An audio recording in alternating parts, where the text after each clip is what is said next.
RSS ಕಾರ್ಯಕರ್ತ ರುದ್ರೇಶ್ ಹತ್ಯೆ ಪ್ರಕರಣ ಸಂಬಂಧಪಟ್ಟಂತೆ ಈಗ ಹತ್ಯೆಗೆ ಸಚಿವ ರೋಷನ್ ಬೇಗ್ರಿಂದ ಸುಪಾರಿ ನೀಡಲಾಗಿದೆ ಅಂತ ಹೇಳಲಾಗ್ತಿದೆ. ರೋಷನ್ ಬೇಗ್ ವಿರುದ್ಧ ಗಂಭೀರ ಆರೋಪವನ್ನ ಸಂಸದೆ ಶೋಭಾ ಕರಂದ್ಲಾಜೆ ಮಾಡಿದ್ದಾರೆ. ಸಿಐಡಿ ಮತ್ತು ಸಿಒಡಿ ಸಂಸ್ಥೆಗಳ ಬಗ್ಗೆ ನಮಗೆ ನಂಬಿಕೆ ಇಲ್ಲ, ಎನ್ಐಎ ಇಂದಲೇ ತನಿಖೆಯಾಗಬೇಕೆಂದು ಶೋಭಾ ಆಗ್ರಹಿಸಿದ್ದಾರೆ. ಜೊತೆಗೆ ರೋಷನ್ ಬೇಗ್ ಅವರನ್ನು ಕೂಡಲೇ ಸಂಪುಟದಿಂದ ಕೈ ಬಿಡಬೇಕೆಂದು ಆಗ್ರಹಿಸಿದ್ದಾರೆ. ಸಂಘ ಪರಿವಾರದವರು ಕೂಡ ಹತ್ಯೆಗಳನ್ನು ಖಂಡಿಸಿದ್ದಾರೆ. ನವೆಂಬರ್ 8ರಂದು ರಾಜ್ಯಾದ್ಯಂತ ಪ್ರತಿಭಟನೆಗೆ ನಿರ್ಧಾರ ಮಾಡಿದ್ದಾರೆ. ರುದ್ರೇಶ್ ಅವರ ಕೊಲೆ ಪ್ರಕರಣದಲ್ಲಿ ನೇರವಾಗಿ ರೋಷನ್ ಬೇಗ್ ಅವರು ಭಾಗಿಯಾಗಿದ್ದಾರೆ. ರೋಷನ್ ಬೇಗ್ ಅವರು ಸುಪಾರಿ ಕೊಡುವುದರ ಮೂಲಕ ಆ ಭಾಗದಲ್ಲಿ ಅತ್ಯಂತ ಪ್ರಭಾವಿಯಾಗಿ ಬೆಳೀತಾ ಇದ್ದಂತ ರುದ್ರೇಶ್ ಅವರನ್ನ ಹತ್ಯೆ ಮಾಡಿಸಿದ್ದಾರೆ ಅನ್ನುವಂತ ಗುಮಾನಿಗಳು ಕೇಳಿ ಬರ್ತಾ ಇದ್ದಾವೆ.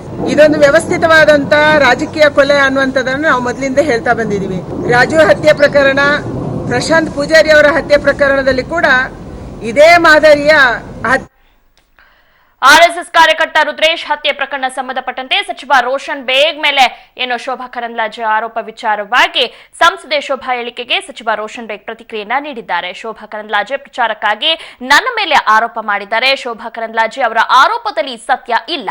ಅವರು ಮತ್ತೆ ಮಂತ್ರಿ ಆಗಬೇಕು ಎಂದು ಈ ರೀತಿ ಆರೋಪ ಮಾಡ್ತಿದ್ದಾರೆ. ಶೋಭಾ ಕರಂದ್ಲಾಜೆ ಗಿಮಿಕ್ ಮಾಡ್ತಿದ್ದಾರೆ. ನನಗೂ ಈ ಪ್ರಕರಣಕ್ಕೂ ಏನು ಸಂಬಂಧ ಇಲ್ಲ.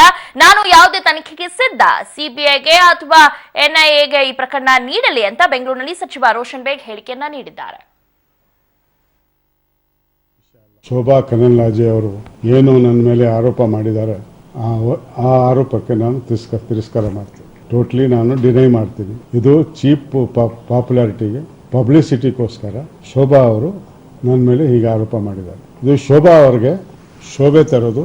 ಇನ್ನು ಆರ್ಎಸ್ಎಸ್ ಕಾರ್ಯಕರ್ತೆ ರುದ್ರೇಶ್ ಹತ್ಯೆ ಪ್ರಕರಣ ಸಂಬಂಧಪಟ್ಟಂತೆ ರುದ್ರೇಶ್ ಹತ್ಯೆಗೆ ಸಚಿವ ರೋಷನ್ ಬೇಗ್ ಸುಪಾರಿ ಆರೋಪ ವಿಚಾರವಾಗಿ ಸಂಸದೆ ಶೋಭಾ ಕರಂದ್ಲಾಜೆಗೆ ಗುಂಡೂರಾವ್ ಟಾಂಗ್ ನೀಡಿದ್ದಾರೆ. ದಾಖಲಿಲ್ಲದೆ ಆರೋಪ ಮಾಡುವುದರಿಂದ ಏನು ಪ್ರಯೋಜನವಿಲ್ಲ. ಮಾಹಿತಿ ಇಟ್ಕೊಂಡು ಆರೋಪ ಮಾಡಲಿ. ನಾಳೆ ಒಂದು ದಿನ ನಾವು ಕೂಡ ಈ ರೀತಿಯ ಆರೋಪ ಮಾಡುತ್ತೇವೆ. ಪ್ರಚಾರಕ್ಕಾಗಿ ಶೋಭಾ ಕರಂದ್ಲಾಜೆ ಈ ಹೇಳಿಕೆಯನ್ನ ನೀಡಿದ್ದಾರೆ.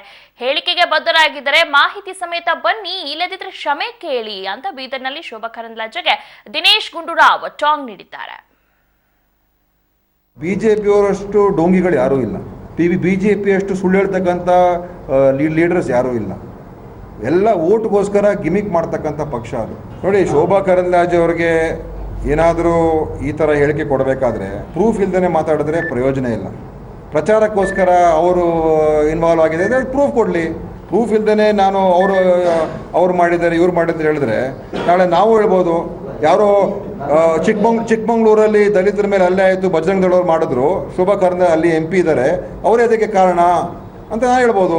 ಅದಕ್ಕೆ ಈ ಶೋಭಾ ಕರಂದ್ಲಾಜೆ ಸ್ಟೇಟ್ಮೆಂಟು ಅಷ್ಟೇ ಪ್ರಚಾರಕ್ಕೋಸ್ಕರ. ಏನಾದರೂ ನಿಜವಾಗ್ಲೂ ಅವ್ರಿಗೆ ಈ ಸ್ಟೇಟ್ಮೆಂಟ್ಗೆ ಅವರು ನಿಲ್ತಾರೆ ಅಂತ ಇದ್ದರೆ she should come out with proof. ಅಕ್ರಮ ಗಣಿಗಾರಿಕೆ ಪ್ರಕರಣದಲ್ಲಿ ಸಿಬಿಐನಿಂದ ಅರೆಸ್ಟ್ ಆಗಿದ್ದ ಮಾಜಿ ಮಂತ್ರಿ ಜನಾರ್ದನ ರೆಡ್ಡಿ ಪುರಪ್ರವೇಶವನ್ನ ಮಾಡಿದ್ದಾರೆ. ಕೊನೆಗೂ ತಮ್ಮ ಮೌನವನ್ನು ಮುರಿದಿದ್ದಾರೆ. ಗಣಿ ಕೇಸಲ್ಲಿ ಸಿಬಿಐ ಅರೆಸ್ಟ್ ಮಾಡಿದ್ದಕ್ಕೆ ಪರೋಕ್ಷವಾಗಿ ಸಿಬಿಐ ಹಾಗೂ ಕಾಂಗ್ರೆಸ್ಗೆ ತಿರುಗೇಟು ಕೊಟ್ಟಿದ್ದಾರೆ. ಸಮಾನ ಹುದ್ದೆ ಸಮಾನ ಪಿಂಚಣಿ ಜಾರಿಗೆ ಆಗ್ರಹಿಸಿ ಪ್ರತಿಭಟನೆ ನಡೆಸುತ್ತಿದ್ದ ನಿವೃತ್ತ ಯೋಧ ಆತ್ಮಹತ್ಯೆಗೆ ಶರಣಾಗಿದ್ದಾರೆ. ಹರಿಯಾಣ ಮೂಲದ ರಾಮ್ ಕಿಶನ್ ಗ್ರೇವಾಲ್ ಆತ್ಮಹತ್ಯೆಗೆ ಶರಣಾದವರು. ಇವರು ಸಮಾನ ಹುದ್ದೆ ಸಮಾನ ಪಿಂಚಣಿಗೆ ಆಗ್ರಹಿಸಿ ದೆಹಲಿಯ ಜಂತರ್ ಮಂತರ್ನಲ್ಲಿ ನಡೆದಿದ್ದ ಪ್ರತಿಭಟನೆಯಲ್ಲಿ ಭಾಗವಹಿಸಿದ್ರು.